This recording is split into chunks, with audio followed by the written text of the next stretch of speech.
मुहतरम हाज़रीन जुमा, मैं आपके सामने एक बहुत ही अहम मसला लेकर हाजिर हुआ हूँ और वो मसला इस्लाम की एक बुनियाद के मुताल्लिक़ है, यानी रमज़ान के छूटे हुए रोज़ों की क़ज़ा का मसला है। जो लोग गुजरे हुए रमज़ान के रोज़े किसी बुनियाद पर छोड़े हों, मरज़ की बुनियाद पर, सफ़र की बुनियाद पर या किसी और शरई उद्र की बुनियाद पर, उन छूटे हुए रोज़ों की क़ज़ा का जो मसला है मेरे भाइयों बहुत अहम मसला है। माह रमज़ान आप सबको मालूम है, उसकी मखसूस और अफजल इबादत पूरे महीने का रोज़ा रखना है। ये इस्लाम की बुनियाद में से एक अहम बुनियाद है। इस्लाम के जो 5 अरकान हैं, जो 5 पिलर हैं, उसमें से एक अहम रुक और मजबूत पिलर रमज़ान के महीने का रोज़ा रखना है। नबी फरमाते हैं, बुनियल इस्लाम अला खम्सिन शहादति अल्ला इलाहा इल्लल्लाह। इस्लाम की बुनियाद 5 चीज़ों पर रखी गई है।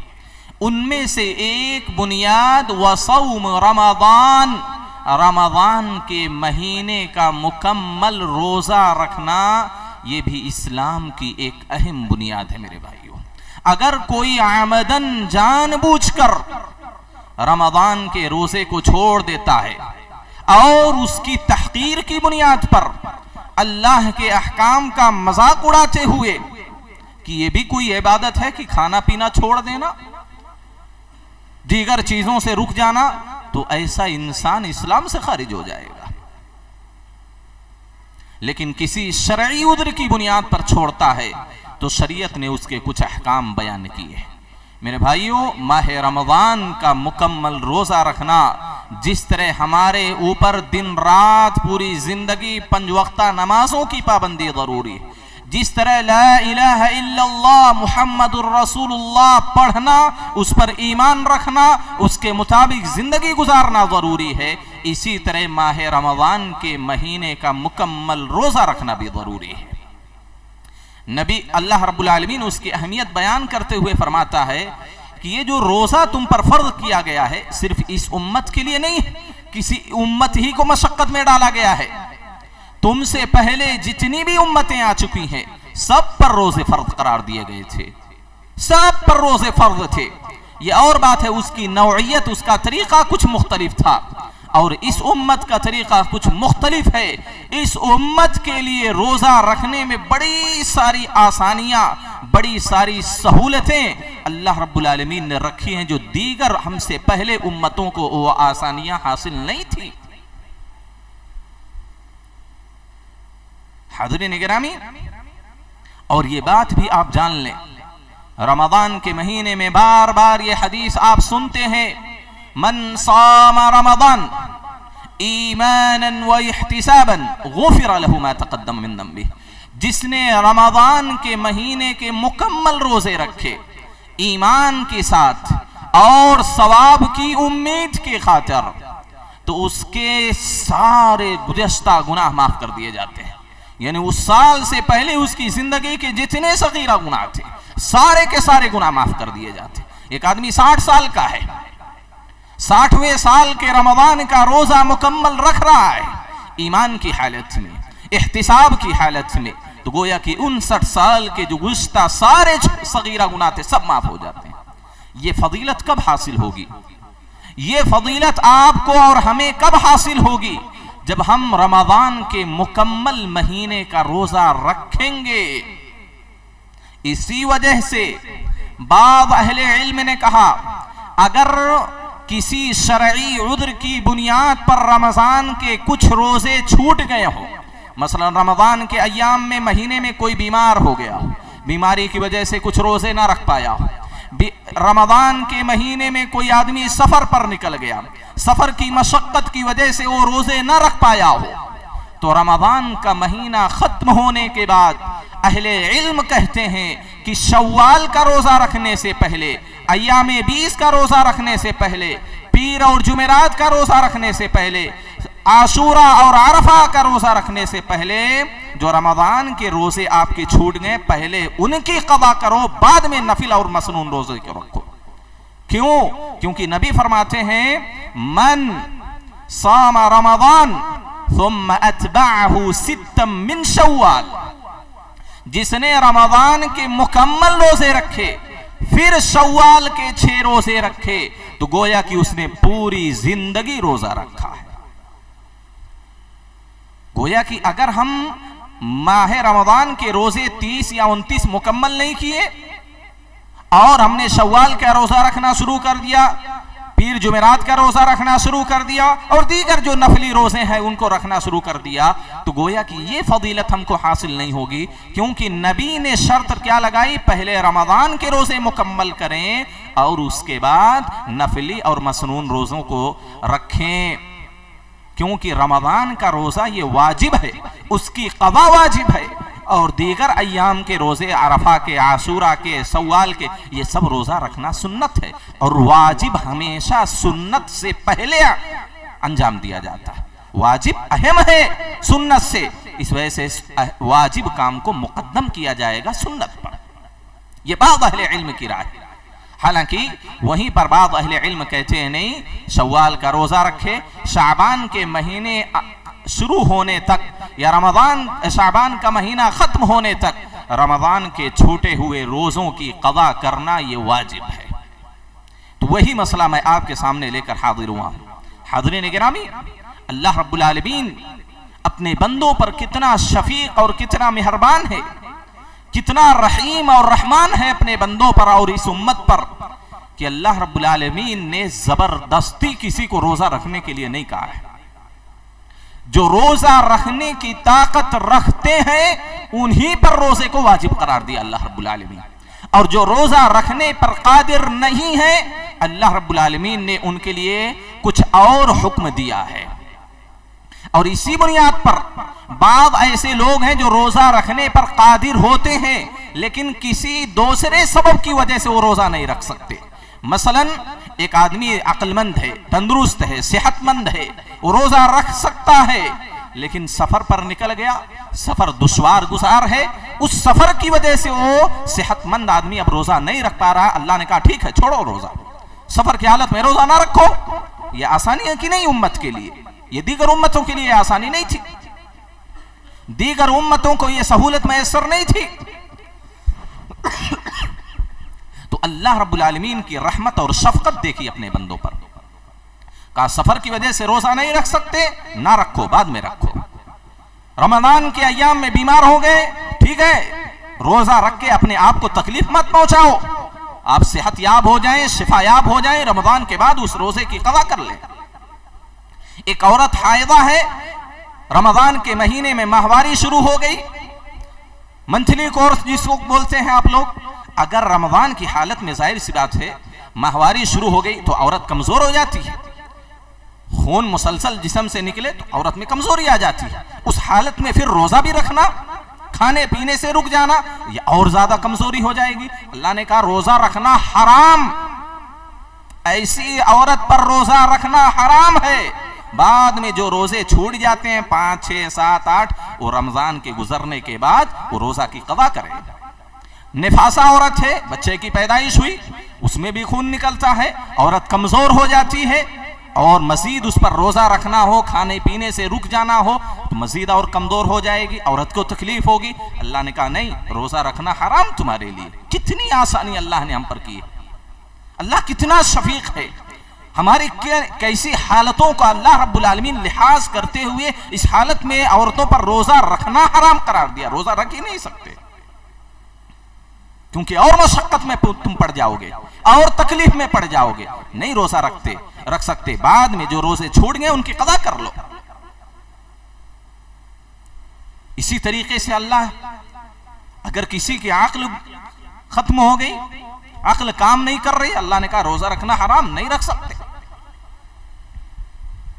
या इस तरह बेशुमार असबाब हैं शदीद किसी को भूख लग गई, शदीद प्यास लग गई, जान के लाले पड़ गए, अल्लाह ने कहा रोजा रखना तुम्हारे लिए हराम, तुम्हारे लिए रोजा छोड़ना वाजिब।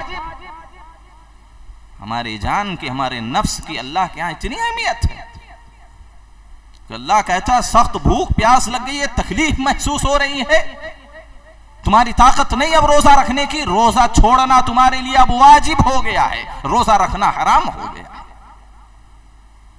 तो ये सब असबाब हैं रोजे के छूट जाने के। माहवारी आ जाना, बच्चे की पैदाइश हो जाना, दूध पिलाना, हमल की हालत में बच्चे को नुकसान पहुंच सकता है, अल्लाह ने कहा ठीक है ना रोजा रखो। सफर की वजह से, बीमारी की वजह से, अक्ल की चले जाने की वजह से, सख्त भूख और प्यास की वजह से अल्लाह ने कहा रोजा छोड़ दो। जब ये उज़्र आपका खत्म हो जाए उसके बाद आप उन छूटे हुए रोजों की कदा कर लो। ये अल्लाह रब्बुल आलमीन हमारे ऊपर इतनी मेहरबानियां करता है। अल्लाह कहता है उसी रोजे वाली आयत में अल्लाह कहता है युरीदुल्लाहु बिकुमुल युस्र, अल्लाह तुम्हारे साथ आसानी का मामला करना चाहता है। वला युरीदु बिकुमुल उस्र, तकलीफ वाला दुश्वारी वाला मामला अल्लाह आपके साथ नहीं करना चाहता, अल्लाह आसानी करना चाहता। बस तुम 30 या 29 दिन की गिनती पूरी कर लो रमजान की, और अगर ना पूरी हो पाए किसी सबब की वजह से अल्लाह ने तुम्हारे लिए सहूलत दी है कि बाद में कर लो। हाज़िरीन गिरामी, अल्लाह फरमाता है वमन कान मरीदन औ अला सफर फइद्दतुम मिन अय्यामिन उखर, तुम में से जो बीमार हैं या जो सफर की हालत में हैं उनके लिए दूसरे अय्याम है कदा करने के, वो बाद में कर ले। है आयशा रदियल्लाहु ताला अन्हा से मुआदा रदियल्लाहु ताला अन्हा आती हैं, सवाल करती हैं ऐ उम्मुल मुमिनीन मा बालुल हाइद तक़दी अस्सियाम वला तक़दी अस्सला, क्या मामला है हायदा औरतों का जिनको माहवारी हर महीने आती है, वो रोज़ों की कदा तो करती हैं, रमज़ान के रोज़े छूट जाएं तो कदा करती हैं, लेकिन नमाज की कदा नहीं करती। माहवारी के अय्याम में जो 2-4-5 दिन नमाजें छोड़नी पड़ती हैं उनकी कदा नहीं करती, लेकिन रोज़ों की कदा करती हैं। तो कहते आयशा रदियल्लाहु ताला अन्हा जवाब देती हैं काना युसीबुना ज़ालिक, ये मामला हमको लाहिक होता था, यानी हमारे साथ भी ये मामला पेश आता था। 2-4-5 दिन महीने में हैद आता था, हम नमाजें छोड़ देती थी, रोज़े भी छोड़ देती थी, लेकिन अल्लाह के रसूल हमको रोज़ों की कदा करने का हुक्म देते थे, नमाज की कदा करने का हुक्म नहीं देते थे, क्योंकि रोज़ा साल में एक मर्तबा फर्द है एक महीने का, और नमाज रोज़ाना फर्द है। तो जाहिर सी बात है 5-6-7 दिन की नमाजें इकट्ठा करके 5-5 कितनी ज़्यादा हो जाएंगी, इसमें दुश्वारी है, इसमें परेशानी है। लेकिन साल भर में 30 रोजा 29 रोजा आपको रखना है तो 5-6 जो रोजे छोड़ गए हैं साल भर में आप कभी भी कदा कर सकते हैं, एक महीने में एक, दूसरे महीने में दूसरा रोजा, तो आसानी है इसमें। इस वजह से शरीयत ने कहा रोजा छूट गया तो कदा करना, नमाज उस हालत में छूट गई तो उसकी कदा नहीं करनी है, शरीयत हमारे लिए आसानी रखती है। इसी तरीके से मरीज के मुताल्लिक 2 हालतें हैं। अगर मरीज आदमी जो रोजा छोड़ रहा है रमजान का, उसकी बीमारी ऐसी है जिसको हम लोग दाइमी बीमारी कहते हैं, हमेशगी वाली बीमारी, शुगर पेशेंट है और लास्ट मरहला है उसका, भूख प्यास जरा भी बर्दाश्त नहीं कर सकता, बोलते हैं इस हालत में प्यास बहुत ज्यादा लगती है, भूख का एहसास ज्यादा होता है। तो अगर लास्ट स्टेज पर है, किसी माहिर तबीब डॉक्टर ने, मुअतमद डॉक्टर ने कह दिया नहीं तुम 8-9-10 घंटे 7-8 घंटे क्या है भूखे प्यासे नहीं रह सकते, तुम्हारे लिए परेशानी का बाइस हो जाएगा, तो दाइमी बीमारी है और वो डॉक्टर बोलता नहीं ये बीमारी ठीक नहीं हो सकती, तो ऐसे आदमी के लिए अगर वो रोजा छोड़ देता है तो उस आदमी पर रोजे की कदा नहीं है। लेकिन अगर मामूली तकलीफ होती है, किसी को जैसे मसलन इब्तिदाई शुगर है, किसी को सर्दी मामूली जुकाम बुखार है, थोड़ा सर में दर्द है, बदन में दर्द, इसकी वजह से आप रोजा नहीं छोड़ सकते, तो मामूली तकलीफ रोजा रखने की वजह से भी हासिल होती है। बड़ी बीमारियां, दाइमी बीमारी, ज़ियाबतीस का मसला है या इस तरह जो भी मसला है, अगर ऐसी बीमारी है जिसके रोजा रखने में दुश्वारी हो रही है और किसी माहिर तबीब डॉक्टर ने ये आपको मशवरा दिया कि नहीं तुम रोजा नहीं रख सकते और ये बीमारी ठीक नहीं होने वाली है, तो उस पर रोजे रखना भी जरूरी नहीं, और जो रोजे छूट जाएं उनकी कज़ा भी जरूरी नहीं है। और उसके साथ साथ उनके वारसा पर भी अगर वो इंतकाल कर जाए तो उनके वारसा पर भी उस रोज़ों की ना तो फिदिया देना, खाना खिलाना, और ना रोज़ा रखना जरूरी है, क्योंकि उस पर रोज़ा फर्ज ही नहीं था गोया की। इसी वजह से इमाम इब्न कुदामा रहमुल्लाह कहते हैं गोया कि उस फानी बूढ़े यानी हद दर्जा जो इंसान बूढ़ा हो जाता है, हद दर्जा जिसमें अक्ल वगैरह काम नहीं करती, हद दर्जा बूढ़ा हो जाता है, उस आदमी पर भी या उस औरत पर भी रोजा रखना वाजिब नहीं है, बल्कि ऐसे बूढ़े मर्द औरत पर जो इंतहाई दर्जा बूढ़े हो गए हैं, ज़ईफ हो गए हैं, तो उन पर क्या है, हर रोजे के बदले में तकरीबन 1.5 किलो गल्ला या हर रोजे के बदले में 1 मिस्कीन को खाना खिला देना है। 29 रोजे हैं, 29 मिस्कीन को आप खाना खिला दें, आपके ऊपर यही जरूरी था, क्योंकि आप रोजा रख ही नहीं सकते हैं। तो ये मरीज का 2 हालतें हमने बतलाई। ऐसी बीमारी हो जो ठीक नहीं हो सकती है तो ऐसे आदमी पर रोजा वाजिब नहीं है, अलबत्ता जो रोजे छूट रहे हैं उसके बदले में उस पर वाजिब है कि हर रोजे के बदले में 1 मिस्कीन को खाना खिलाए। अब वो चाहे एक साथ खिलाए, 29-30 रोजा पूरा हो गया, 29वें रोजे को 30 लोगों को बुला के गरीबों को दावत दे दे, पेट भर के खाना खिला दे, या एक रोजा गुजरा, एक रोजे का खाना खिला दिया, दूसरे का दूसरे दिन खिला दिया, जैसे चाहे वो 30 रोजों के बदले में 30 मिस्कीन को खाना खिलाएगा। लेकिन अगर मामूली बीमारी है तो ऐसी सूरत में बीमारी ठीक होने के बाद उन छूटे हुए रोजों की कज़ा करना उस पर वाजिब और फर्ज है, इसमें कोई दो राय नहीं। मसला ये है वो आदमी कज़ा कब करेगा, बीमारी की, सफर की वजह से, या औरतों के, इस मसले में औरतों के ज्यादा मसाइल है। औरतों के रोजे ज्यादा छूटते हैं, बच्चों की विलादत है, माहवारी के अय्याम है, हमल के अय्याम है, दूध पिलाने के अय्याम है, बहुत सारे असबाब हैं औरतों के रोजे के छूट जाने के, तो औरतों के सबसे ज्यादा मसाइल इसमें। तो उन छूटे हुए रोजों की कज़ा कब करेंगे वो मर्द औरत, आप ये जान लें, जितना जल्द मुमकिन हो सके रमजान का महीना खत्म होते ही जितना जल्द मुमकिन हो सके मर्द औरत के लिए वो रोजों की कज़ा कर लेनी चाहिए, क्योंकि उसके जिम्मे एक वाजिबी अल्लाह का हक बाकी है, अल्लाह का एक वाजिबी हक बाकी है। जितने जल्दी वो कज़ा कर लेगी अल्लाह का हक उसका अदा हो जाएगा, वरना किसी को नहीं मालूम किसकी सांस कब तक चलेगी, कौन कब तक जिंदा रहेगा। अगर रोजा ऐसे ही छोड़ के इंतकाल कर गया तो जाहिर सी बात है बड़ा मसला, अल्लाह का एक बड़ा हक उसके जिम्मे बाकी रह गया था। तो जितना जल्द मुमकिन हो सके रमजान के खत्म होने के बाद वो छूटे हुए रोजों की मर्द औरत कज़ा कर लें, और यही बेहतर है, क्योंकि एक तो जिम्मेदारी से आप सुबुकदोश हो जाएंगे, जिम्मेदारी से आप बरी हो जाएंगे, अल्लाह का हक आपके जिम्मे बाकी नहीं रहेगा, अदा हो जाएगा।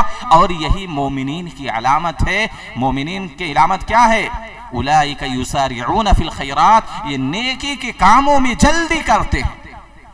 और अल्लाह ने भी हुक्म दिया, अल्लाह ने कहा फस्तबिकुल खैरात, नेकी के कामी में जितना जल्दी हो सके उतनी जल्दी करो। ये नहीं कि कल रख लेंगे, ये नहीं 2-4 महीना बाद रख लेंगे, ये नहीं कि और शाबान में रख लेंगे, नहीं, जितना जल्द मुमकिन हो सके उतनी जल्द आप उन छोटे हुए रोजों की कज़ा कर लें।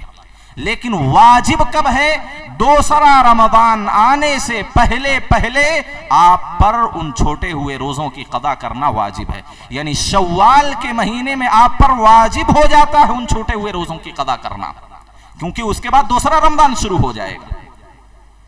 तो ऐसी हालत में उन छोटे हुए रोजों की शाबान के अंदर तो कज़ा कर लेना जरूरी है, दूसरा रमजान आने से पहले पहले। हज़रत आयशा रज़ी अल्लाह तआला अन्हा फरमाती हैं कि मेरे जिम्मे कुछ रमजान के रोजे होते थे, मैं उनकी कज़ा नहीं कर पाती थी, ये जानबूझकर शाबान तक नहीं छोड़ती थी रोजे, कि शाबान के महीने में कदा कर लेंगे, नहीं, वो कहते हैं वज़ालिका लिमकानी रसूलिल्लाह सल्लल्लाहु अलैहि वसल्लम, रसूलुल्लाह सल्लल्लाहु अलैहि वसल्लम की ज़रूरतों का ख्याल करते हुए मैं शाबान ही में रोज़ों की कदा करती थी। क्यों? अल्लाह के रसूल की वजह से। अगर हमारे पास कोई उद्र नहीं है तो शाबान तक नहीं टालना चाहिए, उससे पहले ख़त्म कर लेना चाहिए।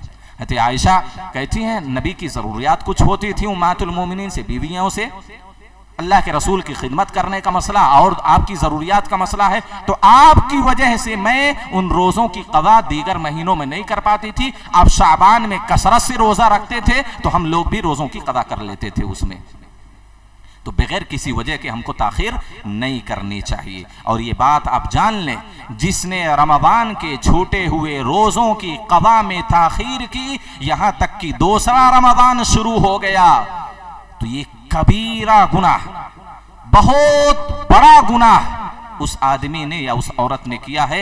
ऐसे मर्द और औरत पर जरूरी है कि वो दूसरा रमजान खत्म होने के बाद पहले छूटे हुए रमजान के रोजों की कदा करें और उसके साथ साथ अल्लाह से तौबा करें, अल्लाह से माफी मांगे, क्योंकि उन्होंने ज्यादती की है, अल्लाह के हुक्म की खिलाफ वर्जी की है। दूसरा रमजान शुरू होने से पहले कदा कर लेना था, दूसरा रमजान भी शुरू हो गया, उसके छूटे हुए रोजों की कदा मुकम्मल नहीं हुई, तो अल्लाह से तौबा भी करे। बल्कि अक्सर अहले इल्म कहते हैं, इमाम मालिक, इमाम शाफी, इमाम अहमद कहते हैं अगर छोटे हुए रमजान की कदा नहीं कर पाए, एक दो ही रोजे बाकी रह गए, दूसरा रमजान शुरू हो गया, तो उस रोजा भी रखना वाजिब, अल्लाह से तौबा व इस्तिग़फ़ार करना भी जरूरी, और उसके साथ साथ जिन रोजों की कदा और रमजान शुरू होते ही ना कर पाए, उसके साथ साथ हर रोजे के बदले में खाना भी खिलाना वाजिब होगा उस पर, क्योंकि उसने जानबूझकर ताखीर की है। तो इस ताखीर करने की बुनियाद पर तौबा भी करना है, कज़ा भी करनी है, और उसके साथ साथ हर मिस्कीन को हर रोजे के बदले में खाना भी खिलाना है। ये बहुत बड़ा और अजीम खतरनाक गुनाह है जो बगैर किसी उज़्र के रमजान को ऐसे ही टाल देते हैं और उन रोजों की, छोटे हुए रोजों की कज़ा नहीं करते हैं। हाँ, अगर शरई उज़्र है उसके पास, पूरे साल बीमार रहा, पूरे साल कोई शरई उज़्र पाया जाता रहा और रमजान के छूटे हुए रोजों की कज़ा नहीं कर सका, दूसरा रमजान शुरू हो गया, तो उस पर कोई गुनाह नहीं है, लेकिन रमजान खत्म होते ही हुए वो रोजों की कज़ा कर लेना उस पर जरूरी होगा। हाज़रीन गिरामी, तो ये बहुत अज़ीम गुनाह है जो बगैर किसी उज़्र के बगैर किसी शरई उज़्र के छूटे हुए रोजों की कज़ा नहीं करते हैं। ख़वातीन में ये सुस्ती और गफलत पाई जाती है, खास तौर पर ख़वातीन के अंदर। लिहाजा मैं ख़वातीन से गुजारिश करूंगा कि इसमें गफलत से काम ना लें, इसमें गफलत से काम ना लें, सुस्ती ना बरते इस मसले में। यह अल्लाह का एक अज़ीम वाजिबी हक है आपके ज़िम्मे, इसकी अदायगी हर हाल में जरूरी है, वरना कल क़यामत के दिन अल्लाह के सामने खड़े होकर इसके बारे में जवाब देना होगा।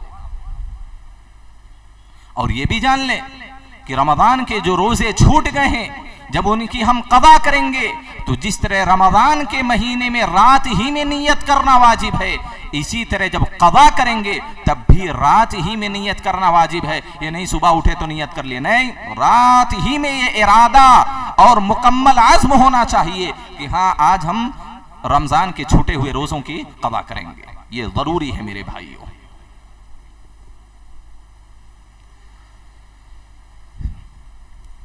इसी तरीके से एक अहम मसला यह है, अगर किसी इंसान के ज़िम्मे रमज़ान के छूटे हुए रोज़ों की क़ज़ा हो और वो आदमी इंतकाल कर जाए, कुछ रोज़े उसके ज़िम्मे बाकी थे, वो इंतकाल कर गया, उसकी दो हालतें हैं।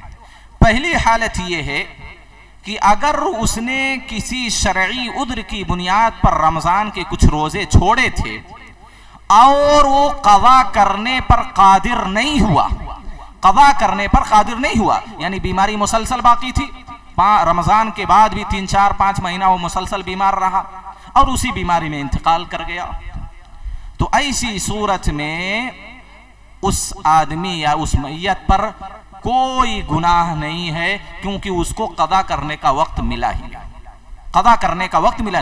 जिस वजह से उसने रोजा छोड़ा था वो उज़्र अभी भी बाकी है उसका, अभी भी वो बीमार है, अभी भी रोजा नहीं रख सकता और उसी हालत में इंतकाल कर गया, तो ना तो उस पर कोई गुनाह नहीं, ना तो कोई रोजा रखना है, ना कदा करना है, ना उसके बदले में वरसा खाना खिलाएंगे और ना ही उसके बदले में वरसा रोजा रखेंगे। लेकिन अगर इंसान रमजान के छूटे हुए रोजों की कदा करने पर कादिर था, उसको वक्त मिला इतना कि वो छोटे हुए रमजान की कदा कर सकता था, फिर भी नहीं किया और इंतकाल कर गया,